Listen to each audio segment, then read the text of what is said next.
Winnie-the-Pooh by AA Milne. Read aloud by Samantha Dunn. This is the one in which Piglet is entirely surrounded by water. It rained, and it rained, and it rained. Piglet told himself that never in all his life, and he was goodness knows how old, 3 was it, or 4? Never had he seen so much rain. Days and days and days. If only, he thought as he looked out of the window, I had been in Pooh's house, or Christopher Robin's house, or Rabbit's house when it began to rain. Then I should have had company all this time, instead of being here all alone with nothing to do except wonder when it will stop. And he imagined himself with Pooh saying, Did you ever see such rain, Pooh? And Pooh saying, Isn't it awful, Piglet? And Piglet saying, I wonder how it is over Christopher Robin's way. And Pooh saying, I should think poor old Rabbit is about flooded out by this time. It would have been jolly to talk like this. And really, it wasn't much good having anything exciting about floods if you couldn't share them with somebody. For it was rather exciting. The little dry ditches in which Piglet had nosed about so often had become streams. The little streams across which he had splashed were rivers. And the river, between whose steep banks they had played so happily, had sprawled out of its own bed and was taking up so much room everywhere that Piglet was beginning to wonder whether it would be coming into his bed soon. Well, it's a little anxious, he said to himself, to be a very small animal entirely surrounded by water. Christopher Robin and Pooh could escape by climbing trees, and Kanga could escape by jumping, and Rabbit could escape by burrowing, and Owl could escape by flying, and Eeyore could escape by making a loud noise until rescued. And here am I, surrounded by water, and I can't do anything. It went on raining, and every day the water got a little higher, until now it was nearly up to Piglet's window, and still he hadn't done anything. There's Pooh, he thought to himself. Pooh hasn't much brain, but he never comes to any harm. He does silly things, and they turn out all right. There's Owl. Owl hasn't exactly got brain, but he knows things. He would know the right thing to do when surrounded by water. Here's Rabbit. He hasn't learned in books, but he can always think of a clever plan. There's Kanga. She isn't clever, Kanga isn't, but she would be so anxious about Roo that she would do a good thing to do without thinking about it. And then there's Eeyore, and Eeyore is so miserable anyhow that he wouldn't mind about this. But I wonder what Christopher Robin would do. Then suddenly he remembered a story which Christopher Robin told him about a man on a desert island who had written something in a bottle and thrown it in the sea. And Piglet thought that if he wrote something in a bottle and threw it in the water, perhaps somebody would come and rescue him. He left the window and began to search his house, all of it that wasn't under water. And at last he found a pencil and a small piece of dry paper and a bottle with a cork to it. And he wrote on one side of the paper, Help! Piglet! It's me. And on the other side, It's me, Piglet! Help, help! Then he put the paper in the bottle, and he corked the bottle up as tightly as he could, and he leaned out of his window as far as he could lean without falling in. And he threw the bottle as far as he could throw. Splash! And in a little while it bobbed up again on the water, and he watched it float slowly away in the distance, until his eyes ached with looking, and sometimes he thought it was the bottle, and sometimes he thought it was just a ripple on the water in which he was following. And then suddenly he knew that he would never see it again, and that he had done all that he could to save himself. So now, he thought, somebody else will have to do something, and I hope they will do it soon, because if they don't, I shall have to swim, which I can't. So I hope they do it soon. And then he gave a very long sigh, and said, I wish Pooh were here. It's so much more friendly with two. When the rain began, Pooh was asleep. It rained, and it rained, and it rained. And he slept, and he slept, and he slept. He had had a tiring day. You remember how he discovered the North Pole? Well, he was so proud of this that he asked Christopher Robin if there were any other poles, such as the bear of Little Brain might discover. There's a South Pole, said Christopher Robin, and I expect there's an East Pole and a West Pole, though people don't like talking about them. Pooh was very excited when he had heard this and suggested that they should have an expedition to discover the East Pole, but Christopher Robin had thought of something else to do with Kanga, so Pooh went out to discover the East Pole by himself.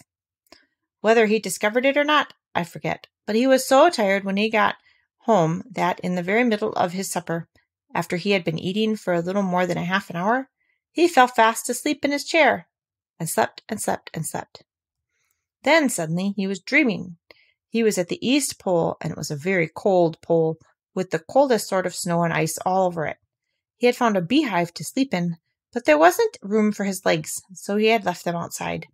And wild woozles, such as inhabit the East Pole, came and nibbled all the fur off his legs to make nests for their young.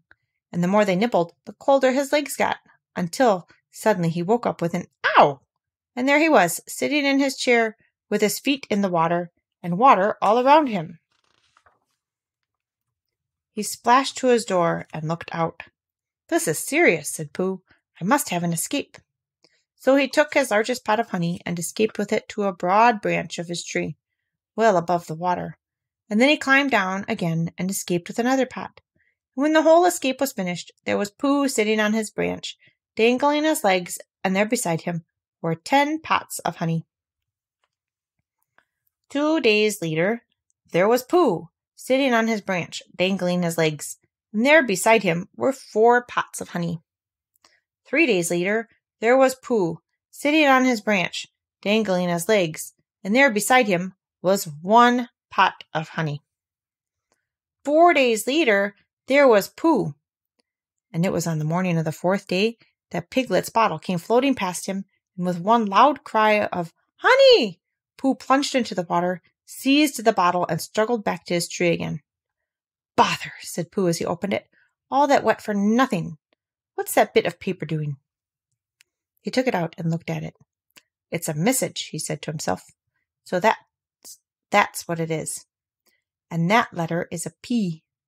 And so is that. And so is that. And P means Pooh. So it's a very important message to me. And I can't read it. I must find Christopher Robin or Owl or Piglet or one of those clever readers who can read things. And they will tell me what this message means. Only I can't swim. Bother!" Then he had an idea. And I think that for a bear of very little brain, it was a good idea. He said to himself, "If a bottle can float, then a jar can float. And if a jar can float, I can sit on top of it, if it's a very big jar." So he took his biggest jar and corked it up. "All boats have to have a name," he said. "I shall call mine the Floating Bear." And with these words he dropped his boat into the water and jumped in after it. For a little while, Pooh and the Floating Bear were uncertain as to which of them was meant to be on the top. But after trying 1 or 2 different positions, they settled down with the Floating Bear underneath and Pooh triumphantly astride it, paddling vigorously with his feet. Christopher Robin lived at the very top of the forest. It rained, and it rained, and it rained, but the water couldn't come up to his house. It was rather jolly to look down into the valleys and see the water all around him. But it rained so hard that he stayed indoors most of the time and thought about things. Every morning he went out with his umbrella and put a stick in the place where the water came up to. And every morning he went out and he couldn't see his stick anymore. So he put another stick in the place where the water came up to. And then he walked home again. And each morning he had a shorter way to walk than he had had the morning before. On the morning of the 5th day, he saw the water all around him, and he knew that for the first time in his life, he was on a real island, which was very exciting. It was on this morning that Owl came flying over the water to say, "How do you do?" to his friend Christopher Robin. "I say, Owl," said Christopher Robin, "isn't this fun?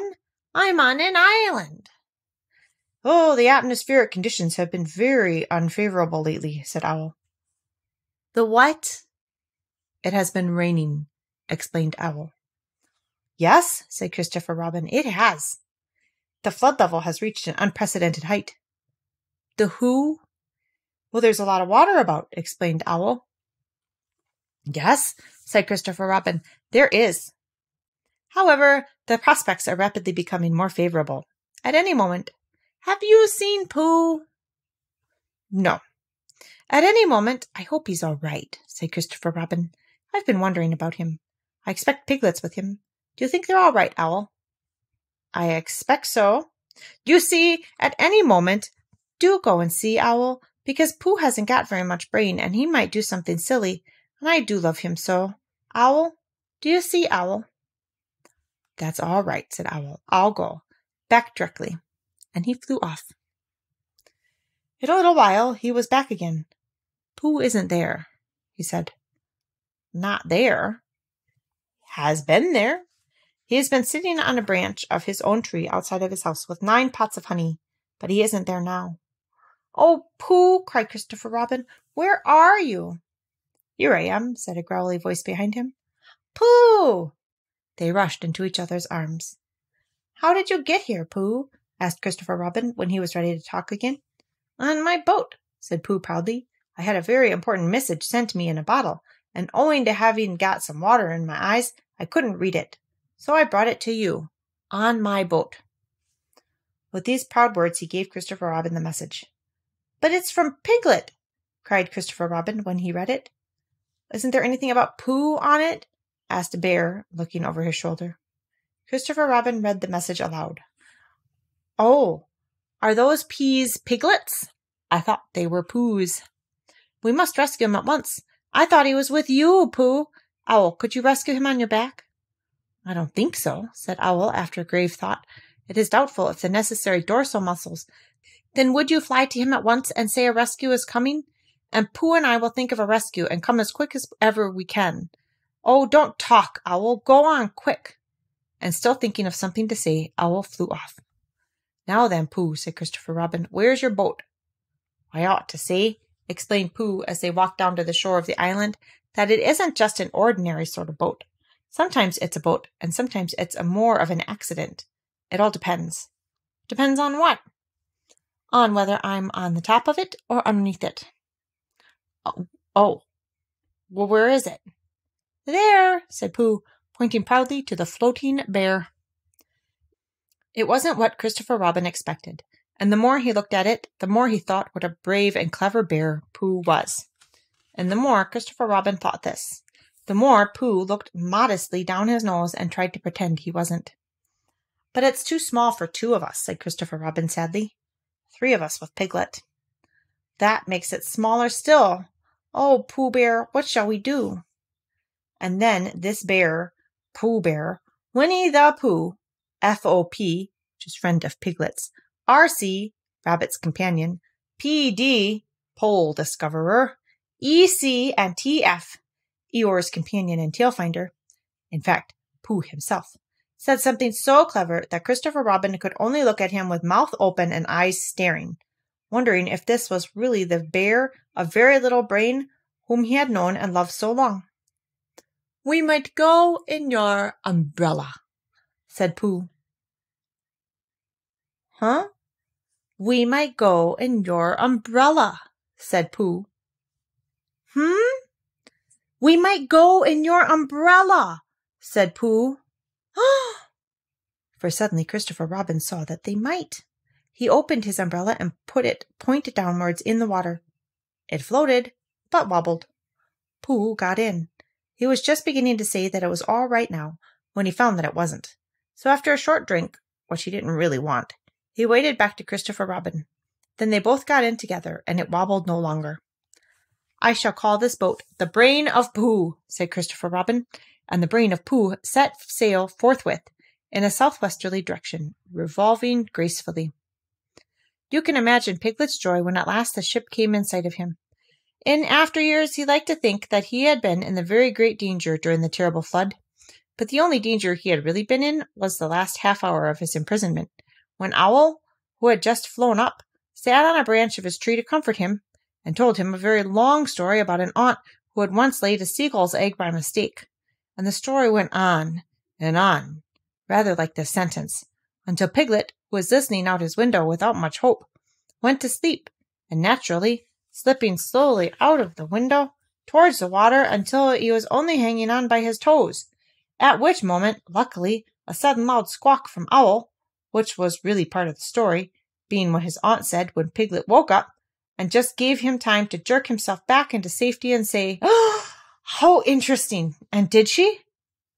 When, well, you can imagine his joy when he last saw the good ship.